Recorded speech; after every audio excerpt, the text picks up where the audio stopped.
Revel today മീഡിയയിലേക്ക് എല്ലാവരെയും വീണ്ടും സ്വാഗതം ചെയ്യുന്നു. ഇന്ന് ഒരു പ്രധാന അതിഥി ഉണ്ട്.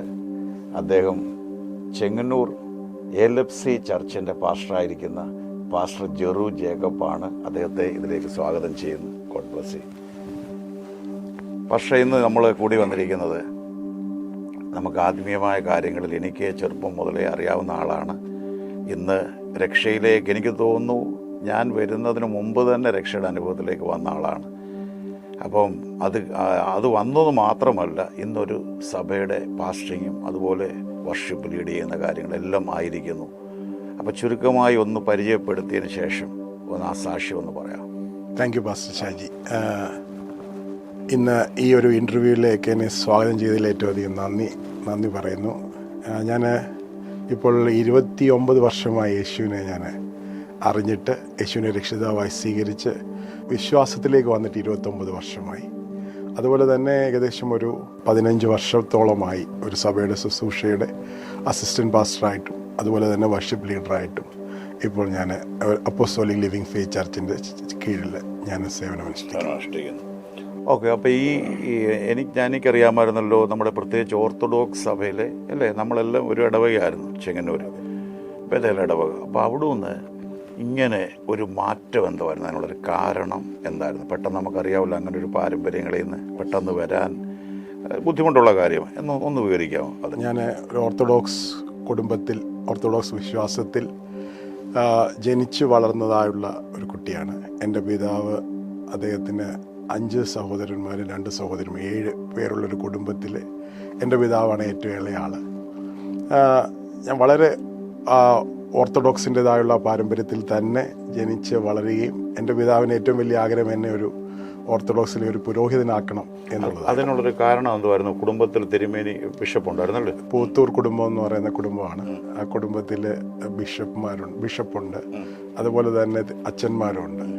അപ്പോൾ എൻ്റെ പിതാവിൻ്റെ ഒരു ആഗ്രഹമായിരുന്നു എന്നെ ഇതുപോലെ ഒരു ഓർത്തഡോക്സിൻ്റെ ഒരു പുരോഹിതനാക്കണം എന്നുള്ളത്. അപ്പോൾ വളരെ ചെറുപ്പത്തിൽ തന്നെ ആ ഒരു കാര്യത്തിന് വേണ്ടി തന്നെ എന്നെ പരിശീലിപ്പിക്കുകയും ആ ഒരു ശിക്ഷണത്തിൽ തന്നെ എന്നെ വളർത്തുകയും ചെയ്തു. കാരണം ചെങ്ങന്നൂർ ടൗണിൽ ആണ് ഞങ്ങളുടെ ആദ്യത്തെ വീട്. ഞാൻ ജനിച്ചു വളർന്ന അവിടാണ്. അതിൻ്റെ തൊട്ട് പുറകിലാണ് ഒരു ചിപ്പി തിയേറ്ററുണ്ട്. അതിൻ്റെ തൊട്ടപ്പുറത്ത് ബാറ്, അതിൻ്റെ പുറകിലൊരു ചേരി പോലെ ഒരു ഭയങ്കര എല്ലാ ദിവസവും വൈകുന്നേരം അറിയാം ഏത് സാഹചര്യത്തിലും തെറ്റിപ്പാനുള്ള ഒരു സാഹചര്യം ഉണ്ടെന്ന് അറിയാം അല്ലേ? അതുകൊണ്ടാണ് കുറച്ച് ശിക്ഷണം, പ്രത്യേകിച്ച് ഇങ്ങനെ അച്ഛനാക്കണമെന്നുള്ളൊരു താല്പര്യമുണ്ട്. അതുകൊണ്ട് തന്നെ ഇപ്പം തൊട്ടപ്പുറത്ത് തിയേറ്റർ ആണെങ്കിൽ പോലും ഒരു സിനിമ കാണാനായിട്ട് ഉള്ള അനുവാദം വളരെ കുറവാണ്. സിനിമ കാണാനായിട്ട് അനുവദിക്കത്തില്ല. അപ്പോൾ ഇതിൻ്റെ മധ്യത്തിൽ എന്നെ ആ ഒരു കാര്യം എൻ്റെ ഉള്ളിലേക്ക് ഇട്ടു തന്നു. നീ ഒരു പൗരോഹിത്യ ആ ഒരു കാര്യത്തിൽ പോയാൽ ഏറ്റവും അധികം നല്ലതായിരിക്കും. അതിനു വേണ്ടിയിട്ട് എനിക്ക് തോന്നുന്നു 7ാം ക്ലാസ്സിലോ 6ാം ക്ലാസ്സിൽ ഞാൻ പഠിക്കുമ്പോൾ എന്നെ മധുബായിൽ കയറ്റി. അവിടെ മധുബായിൽ ആ ശുശ്രൂഷയായിരുന്നു. അതുപോലെ തന്നെ ഞങ്ങളുടെ കുടുംബം പുരോഹിതന്മാരുമായി വളരെ അസോസിയേറ്റ് ചെയ്തിരിക്കുന്ന ആളുടെ കുടുംബമാണ്.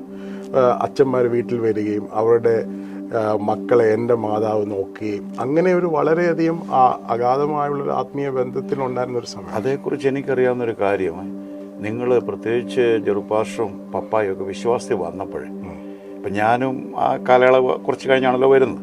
അപ്പം അന്ന് എൻ്റെ പിതാവ് ഒരിക്കലും എന്നോട് പറഞ്ഞിട്ടുണ്ട്, ഇങ്ങനെ പ്രത്യേകിച്ച് പപ്പയുടെ ഫാദർ അലക്സാണ്ടർ സാറിൻ്റെ മകൻ എന്ന് പറഞ്ഞാൽ, അന്ന് എനിക്ക് തോന്നുന്നു സൺഡേ സ്കൂൾ ഹെഡ് മാസ്റ്റർ ഉണ്ടായിരുന്നു.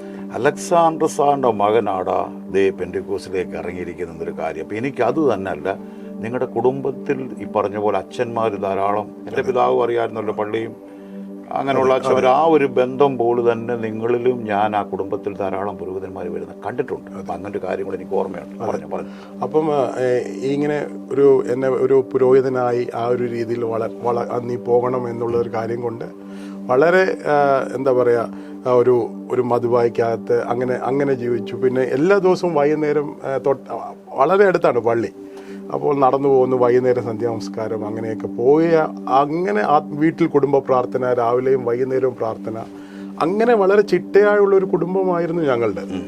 പെട്ടെന്ന് ഞങ്ങളുടെ ജീവിതത്തിനകത്തേക്ക് ഒരു ഭയങ്കരമായ ഞങ്ങളുടെ ആടി ഒലയുന്നത് പോലെ പിതാവ് ബിസിനസ് ചെയ്യായിരുന്നു, ടിമ്പർ ബിസിനസ് ആയിരുന്നു. അദ്ദേഹം ഒരു എഞ്ചിനീയർ ആയിരുന്നു, റാങ്ക് ഹോൾഡറായിട്ട് ഒരു എഞ്ചിനീയറായിട്ട് പാസ്സായതാണ്, ഒരു റാങ്ക് ഹോൾഡറാണ്. ആദ്യം കുറച്ച് നാൾ അതിൻ്റെ ആ ഒരു എഞ്ചിനീയറിംഗ് ബാക്ക്ഗ്രൗണ്ടിൽ ജോലി ചെയ്തു. പക്ഷേ ആ ജോലി ഉപേക്ഷിച്ച് സ്വന്തമായി ബിസിനസ് സ്റ്റാർട്ട് ചെയ്തു. വളരെ നല്ല രീതിയിൽ പോവുകയായിരുന്നു. ഞാൻ ഓർക്കുന്നു ഇപ്പോഴും വളരെ കൊച്ചിലെ ഞങ്ങളുടെ ചെറുപ്രായത്തിലെ എല്ലാ വർഷവും ഞങ്ങൾ എവിടെയെങ്കിലുമൊക്കെ ടൂർ പോകുമായിരുന്നു. അങ്ങനെ വളരെ നല്ല രീതിയിൽ പോയ ഒരു സമ്പന്ന കുടുംബമായിരുന്നു. പക്ഷെ പെട്ടെന്ന് ഞങ്ങളുടെ ജീവിതത്തിനകത്തേക്ക് പിതാവിന് പെട്ടെന്ന് നമ്മുടെ പടകിൽ കാറ്റടിക്കുന്ന പോലെ അല്ലേ പെട്ടെന്ന് ഒരു വിഷയം വരികയായിരുന്നു. അതെ, ഒരു സാമ്പത്തികമായ തകർച്ച ഉണ്ടായി, ബിസിനസിന്റെ തകർച്ച ഉണ്ടായി. അതെങ്ങനെ വന്നത് പെട്ടെന്ന് അങ്ങനെ? അതേ ടിമ്പർ ബിസിനസ് നടത്തിക്കൊണ്ടിരുന്നത്. അപ്പൊ ഇങ്ങനെ പലരും ഇങ്ങനെ കടം മേടിക്കുകയും കടം മേടിച്ച ആൾക്കാർ ഇങ്ങനെ തടി കൊണ്ടുപോവുകയും ചെയ്തു. അങ്ങനെ പിന്നീട് അവര് സമയത്തിന് പൈസ തരാതായപ്പോഴത്തേക്ക് തമ്പിച്ചാന്റെ ഒരു ക്യാരക്ടറും അങ്ങനെ ഒത്തിരി ഫോഴ്സ് ചെയ്ത് ചോദിക്കുമോ അല്ലേ, അങ്ങനെയുള്ള ബിസിനസ് മൈൻഡ് ഇല്ലായിരുന്നു. അങ്ങനെ വളരെ ഇന്നസെന്റ് ആണ്, സത്യസന്ധനാണ്. അപ്പൊ അതുകൊണ്ട് തന്നെ ആളുകൾക്ക് കടം കൊടുത്തു. പക്ഷെ തിരിച്ച് അച്ഛൻ അവിടെ അവര് കാശ് മേടിക്കാനായിട്ട് ചോദിക്കാനായിട്ട് ചെല്ലുമ്പോൾ ഭാര്യമാരെയൊക്കെ നിർത്തി കരഞ്ഞ് അവരെ അകത്തിരിക്കുകയാണ്. അങ്ങനെയൊക്കെയോ പൈസ നമുക്ക് കിട്ടുന്നില്ല. അങ്ങനെ വീണ്ടും നമുക്ക് റോൾ ചെയ്യാൻ പറ്റുന്നില്ല. അങ്ങനെ ബ്ലേഡുകാരുടെ ഒന്നും അങ്ങനെ ഒത്തിരി പേരുടെ നിന്ന് പൈസ കടം മേടിക്കേണ്ടതായിട്ട് വന്നു. അങ്ങനെ ഒരു സമയം വന്നപ്പോഴത്തേക്കും ഈ പൈസ തിരിച്ചു കൊടുക്കാനായിട്ട് പറ്റാതെ വന്നു. അങ്ങനെ ആളുകൾ നമ്മുടെ വീട്ടിൽ കാശ് തിരികെ ചോദിക്കാനായിട്ട് വരുമ്പോഴാണ് ഞങ്ങൾ ഇതിൻ്റെ സീരിയസ്നെസ് അറിയുന്നത്. ബ്ലേഡുകാർ വന്ന് വളരെ വളരെ ഇതായിട്ട് വന്ന് ബഹളം വെക്കുകയും പിതാവിനെ ശാസിക്കുകയും വളരെ മോശമായ രീതിയിലൊക്കെ സംസാരിക്കുകയും ചെയ്യുമ്പോഴാണ് നമ്മൾ അങ്ങനെ ഒരു അന്തരീക്ഷത്തിൽ വളരാഞ്ഞത് കൊണ്ട് നമുക്കിത് കേൾക്കുമ്പോൾ അല്ലേ ഒത്തിരി നമുക്ക് ഫീൽ ചെയ്യും. അതെ. ആ സമയത്ത് പപ്പ ഷെയർ ചെയ്തായിരുന്നു വിവരങ്ങൾ? അച്ഛൻ ഞങ്ങളുമായിട്ട് അങ്ങനെ അധികം ഷെയർ, കാരണം ഇങ്ങനെയുള്ള കാര്യങ്ങള് മക്കൾ അങ്ങനെ കൂടുതൽ ബേർഡൻഡ് ആകണ്ട എന്ന് വിചാരിച്ച് ഉള്ളിൽ ഒതുക്കി അച്ഛനെല്ലാം ഉള്ളിൽ ഒതുക്കി ഈ കാര്യങ്ങൾ കൊണ്ടുവരുന്നു. പക്ഷെ അമ്മയിൽ നിന്ന് ഇങ്ങനെ കാര്യങ്ങൾ അറിയാനായിട്ട് ഇടയായി തീർന്നു. കാരണം ആ സമയത്ത് പിന്നെ എന്താ പറയുക, ഒരു വലിയ ഒരു ബിസിനസ്സിൽ നിന്നും സീറോ ആയി മാറി. ഈ ടിമ്പറിൻ്റെ ബിസിനസ് മുഴുവനായിട്ടും അച്ഛൻ ഉപേക്ഷിച്ചിട്ട് പിന്നെ ട്യൂഷൻ എടുക്കാനായിട്ട് പിള്ളേർക്ക് ട്യൂഷൻ എടുക്കുന്ന രീതിയിലേക്ക് വന്നത്. അത് ഏകദേശം എനിക്കൊന്ന് മാസം ഒരു 1000-1500 രൂപ കിട്ടുന്ന ഒരു വരുമാനത്തിലേക്ക് ചുരുങ്ങേണ്ടി വന്നു. അത് ഞങ്ങളുടെ ജീവിതത്തിനകത്തേക്ക് ഒരു എന്താ പറയുക, ഈ ഞാൻ 7ാം ക്ലാസ്സിൽ പഠിക്കുന്നു. അപ്പം ആ സമയത്ത് എന്താ പറയുക, സങ്കീർത്തനത്തിൽ ഇങ്ങനെ ഒരു വചനമുണ്ട്, ഞാൻ കഷ്ടത്തിലായത് നിന്റെ ചട്ടങ്ങൾ പഠിക്കുവാൻ കാരണമാണ്. അല്ലെങ്കിൽ ഒരു എന്താ പറയുക, എനിക്ക് തോന്നുന്നു ഞങ്ങളുടെ ഹൃദയങ്ങളിൽ നമുക്ക് ദൈവത്തെ അറിയാം, നമ്മൾ ദൈവത്തിനോടൊപ്പം നടക്കുന്നത്, വേറൊന്നും ഇനി ആവശ്യമില്ല എന്നുള്ളതായുള്ള ഒരു തോന്നലിൽ ഇരിക്കുന്ന ഒരു വ്യക്തി ഒരാൾ വന്ന് സുവിശേഷം പറഞ്ഞാൽ പോലും നിങ്ങൾക്കാണ് പ്രശ്നം, നമ്മൾക്കൊരു പ്രശ്നവും ഇല്ല എന്ന് പറഞ്ഞാൽ സുവിശേഷവുമായി നമ്മൾ ഒത്തിരി ദൂരെയാണ്, അത് അറിയത്തില്ല. പക്ഷെ നമ്മൾ ആയിരിക്കുന്ന പാരമ്പര്യങ്ങളിൽ ഇത് തന്നെ നല്ലത് അല്ലേ, നമുക്കൊരു തർക്കിക്കാണ് നമ്മൾ തയ്യാറാണ് ആ ഒരു ലെവലിൽ നിൽക്കുന്ന സാധനം. പക്ഷെ നമ്മുടെ ജീവിതത്തിനകത്ത് ഓരോ ദിവസവും എന്താ പറയുക, ആളുകൾ വന്ന് പിതാവിനോട് ശാസിക്കുകയും പൈസ തരിക എന്ന് പറയുമ്പോൾ പൈസ കൊടുക്കാൻ ഇല്ലാത്ത രീതിയിലേക്ക് വരുമ്പോഴത്തേക്കും ഒരു ആത്മഹത്യയുടെ വക്കിലേക്ക് വരെ പിതാവ് പോയി ആത്മഹത്യയെക്കുറിച്ച് ചിന്തിക്കുക വരെ ചെയ്തു. കാരണം അഭിമാനം അത് ഏറ്റവും വലുതാണ് അല്ലേ, അതിനല്ലേ നമ്മൾ ഈ പേപ്പറുകളിലൊക്കെ വായിക്കുന്നതും കാണുന്ന അതുപോലുള്ള സംഭവങ്ങളല്ലേ, നമുക്ക് അവരെ കുറ്റം പറയാനൊക്കെ അല്ല. അപ്പം എങ്ങനെ ഞാൻ ഇന്ന് തിരിഞ്ഞു നോക്കുമ്പോൾ, ഈ 29 വർഷമായി ഞാൻ യേശുവിനെ അറിഞ്ഞിട്ട് ഞാനിപ്പോൾ തിരിഞ്ഞു നോക്കുമ്പോൾ, ഈ കഷ്ടതയിലായത് ഇങ്ങനെ ഒരു പ്രശ്നത്തിലൂടെ പോയത് കൊണ്ട് മാത്രമാണ് ഞങ്ങളുടെ കുടുംബം ഇന്ന് യേശുവിനെ അറിയാനായിട്ട് ഇടയായിത്തീർന്നത്. അപ്പം അതല്ലായിരുന്നു എങ്കിൽ ഇങ്ങനെ ഒരു വിശ്വാസത്തിലേക്കോ യേശുവാണ് നിത്യരക്ഷകൻ, ഇല്ലെങ്കിൽ ഞാൻ പാപിയാണ് എന്നുള്ളൊരു ബോധം പോലും എൻ്റെ ജീവിതത്തിലേക്ക് വരുന്നത്. പക്ഷെ ഞാൻ ചോദിച്ചോട്ടെ, ഇത് പറഞ്ഞുകൊണ്ടിരിക്കുമ്പോഴേ ഇപ്പം നമ്മൾ പറഞ്ഞല്ലോ അച്ഛന്മാർ നമ്മുടെ ഭവനത്തിൽ കയറി ഇറങ്ങുന്ന കാര്യമാണ് കൂടുതലും നമ്മളെ പാരമ്പര്യം, പ്രത്യേകിച്ച് സഭയ്ക്ക് അതിൻ്റെ ഒരു ചിട്ടയും കാര്യങ്ങളുണ്ടല്ലോ, അവിടെ നമുക്കൊരു സുവിശേഷം കേൾക്കണമല്ലോ. അതെ, അങ്ങനെ കേൾക്കാനുള്ളൊരു മുഖാന്തരം എങ്ങനെ ഉണ്ടായി? അതെ, അപ്പൊ ഈ ഒരു ക്രൈസിസിൽ ഓൾറെഡി ഫാദർ ആയിരിക്കുന്നു. അപ്പോൾ തന്നെ ഫാദറിന്റെ ഒരു വളരെ ക്ലോസ് ആയിട്ട് അവര് ചെറുപ്പത്തിൽ തന്നെ സ്കൂൾ ഡേയ്സിൽ തന്നെ ഒരു അച്ഛൻ്റെ ഒരു ഫ്രണ്ടായിട്ടുള്ള ഒരാൾ നമ്മുടെ അദ്ദേഹം നമ്മുടെ പള്ളിയിൽ തന്നെ ആയിരുന്നു. അദ്ദേഹത്തിൻ്റെ മകൾക്ക് ഒരു വളരെ ബ്രില്യൻ്റ് ആയിരുന്നു. അതായത് 10th വരെ ടോപ്പറായിരുന്നു, സ്കൂളിൻ്റെ ടോപ്പറായിരുന്നു. ഈ ഒരു വർഷത്തെ മുഴുവൻ സിലബസ് ഈ 2 മാസം അവധി കൊണ്ട് മുഴുവൻ പഠിച്ചു തീരുന്നൊരു കുട്ടിയായിരുന്നു. പെട്ടെന്ന് ആ കുട്ടിക്കൊരു മാനസിക പ്രശ്നം ഉണ്ടായി. അത് എല്ലാവരെയും ബാധിക്കുന്ന രീതിയിലേക്ക് വന്നു. അപ്പം ഈ അദ്ദേഹത്തെ ഒന്ന് ഹെൽപ്പ് ചെയ്യാൻ വേണ്ടിയിട്ട് എൻ്റെ പിതാവും ഇങ്ങനെ എന്താ പറയുക മന്ത്രവാദവും ആഭിചാരവും അങ്ങനെയൊക്കെ ഉള്ളതായുള്ള കാര്യങ്ങളിലേക്ക് എങ്ങനെയും ഫ്രണ്ടിനെ സഹായിക്കണം അല്ലേ? അന്നത്തെ കാര്യത്തിന് ഇപ്പൊ നമ്മൾ പള്ളിയിലാ പോകുന്നെങ്കിലും ഒരു അഭയം എവിടാ അല്ലേ? അതെ, അങ്ങനെ കാരണം എന്റെ പിതാവും ഒരു ഉത്തരത്തിന് വേണ്ടി നിൽക്കുക. എന്റെ പിതാവ് ഇങ്ങനൊരു കാര്യത്തിന് പോയാൽ എന്റെ വിഷയത്തിന് ഒരു മറുപടി കിട്ടുമോ എന്നുള്ള അല്ലേ? കിട്ടുമല്ലോ എന്നൊരു ചിന്ത. അതെ, അപ്പൊ എന്റെ പിതാവ് ഇങ്ങനെയുള്ള കാര്യങ്ങൾക്ക് വേണ്ടി മറ്റുള്ളവരെ ലക്ഷണം പറയുന്നതും ആഭിചാരം ചെയ്യുന്ന ആളുകളൊക്കെ ഞങ്ങളുടെ വീട്ടിലും വരികയും ഈ കാരണം കൊണ്ടാണ് ഇപ്പോൾ ഈ പ്രശ്നം വന്നിരിക്കുന്നത്. അപ്പോൾ ലക്ഷണം പറയുന്ന സ്ത്രീകൾ ഞാൻ വളരെ കുഞ്ഞായിരിക്കുമ്പം വന്ന് ഈ മറ്റേന്താ പറയുക ഈ മറ്റുള്ള അവർ ദേഹത്ത് കയറിയിട്ട് അമ്പലത്തിൽ കൊടുക്കുക, ഇല്ലെങ്കിൽ പള്ളിയിൽ കൊടുക്കുക, ഇല്ലെങ്കിൽ അവിടെ മുസ്ലിം പള്ളി കൊടുക്കുക, ഇതെല്ലാം ഒരുമിച്ച് പറയാം. അപ്പൊ ഇപ്പൊ തിരിഞ്ഞു നോക്കുമ്പോൾ ഇത് ഈ 3 സ്ഥലത്ത് ഒരുമിച്ച് കൊടുക്കാൻ ഒരു സ്ത്രീ അവരിൽ കയറുന്നതായുള്ള ഒരു കാര്യം പറയുകയാണ്. അന്ന് നമുക്ക് ഇതൊന്നും അറിയത്തില്ല. വചനത്തിലൂടെ നമ്മൾ വചനത്തിന്റെ കണ്ണിലൂടെ ഇന്ന് കാണുമ്പോൾ നമുക്കത് മനസ്സിലാകുന്നു. ഈ ഫ്രണ്ടിനെ സഹായിക്കാൻ വേണ്ടിയിട്ട് ഇങ്ങനെ നടന്ന സമയത്ത് ഈ ഫ്രണ്ടിന്റെ ഒരു പഠിപ്പിച്ച ഒരു സ്റ്റുഡന്റ് ആയിരുന്നു ഡോക്ടർ സജു എന്ന് പറഞ്ഞ വ്യക്തി ഞങ്ങളുടെ ഭവനത്തിൽ വരികയും അന്ന് ചെങ്ങന്നൂർ ടൗണിലടുത്ത ഞങ്ങളുടെ വീട്, അദ്ദേഹം മാമൻ മെമ്മോറിയൽ ഹോസ്പിറ്റലിൽ വർക്ക് ചെയ്യുക. അപ്പോൾ അവിടെ വന്ന് വൈകുന്നേരങ്ങൾ ഇദ്ദേഹം വന്ന് ഞങ്ങളുടെ വീട്ടിൽ വന്ന് സുവിശേഷം പറയും, യേശുവിനെ കുറിച്ച് പറയും. അപ്പൊ ഇവരെല്ലാവരും നമുക്കൊരു പുതിയ അനുഭവം. അപ്പം ഈ പള്ളിയിൽ തന്നെ ഉള്ള കുറെ പേര് ഒരു പ്രാർത്ഥനാ വലയം എന്ന് പറഞ്ഞ് ആളുകളുടെ വിഷയങ്ങൾക്ക് വേണ്ടി പ്രാർത്ഥിക്കുകയും ആളുകളുടെ വിഷയത്തിന് വേണ്ടി പ്രാർത്ഥിക്കുകയും ഇങ്ങനെയുള്ള ഇവരെല്ലാം അങ്ങനെയുള്ള സാഹചര്യങ്ങളോട് പോയ ആൾക്കാർ. അപ്പൊ അങ്ങനെയുള്ളവര് അവര് വീണ്ടും രാത്രികളിൽ ഇങ്ങനെ ഇരിക്കുകയും പ്രാർത്ഥിക്കുകയും ചെയ്യുന്ന ഇതിന്റെ മധ്യത്തിലാണ് ഇദ്ദേഹം വന്ന് സുവിശേഷം പറയുന്നത്. അപ്പം സുവിശേഷം പറഞ്ഞപ്പോഴത്തേക്കും ഞാൻ ആക്ച്വലി ആ കൂട്ടത്തിനകത്തില്ല, ഞാൻ വെളിയില് ഒരു ജനലിനകത്തൂടെ നിന്ന് കേൾക്കുകയാണ് ഈ സുവിശേഷം. രാത്രി അവരകത്തിരുന്നത് ഇത് പറയുന്നു, സുവിശേഷം പറയുന്നു. അപ്പൊ സുവിശേഷം പറഞ്ഞപ്പം എങ്ങനെയോ എൻ്റെ ഉള്ളിലേക്ക് അത് ഭയങ്കരമായി ദാനിയേലിനെ കുറിച്ചാണ് പറയുന്നത്. പക്ഷെ ആ വചനം എന്നെ തൊട്ടിട്ട് ഞാൻ പാപിയാണെന്നൊരു ബോധം. അപ്പോൾ യെശയ്യാവ് ആ സമയത്തുണ്ടായ പോലെ അല്ലയോ? ഞാൻ എന്തോ അശുദ്ധിയുള്ള നാവുള്ള മനുഷ്യൻ അല്ലേ, അശുദ്ധിയുള്ള ജനത്തിന് നടുവിൽ അത് ആ ഒരു ഫീലിംഗ് ആണ്. അതെ, അപ്പം ഞാനിപ്പോൾ വിശ്വസിക്കുന്നത് ദൈവവചനത്തിന് അതൊരു ആത്മീയ സത്യവും അതൊരു കെടാത്ത ബീജവും എന്ന് പറയുന്ന പോലെ നമ്മളത് വചനം പറയുമ്പോൾ വചനത്തിനകത്തൂടെ ദൈവത്തിന് നമ്മളോട് മേൽ പ്രവർത്തിക്കാൻ പറ്റുമെന്നുള്ളത് അന്ന് ആദ്യമായിട്ടാണ് എൻ്റെ ജീവിതത്തിനകത്ത്. ഞാൻ മധുവായി കയറുന്നു, അച്ഛന്മാരുടെ കൂടെ പോയത്, അച്ഛന്മാരുടെ കൂടെ നടക്കുന്നു.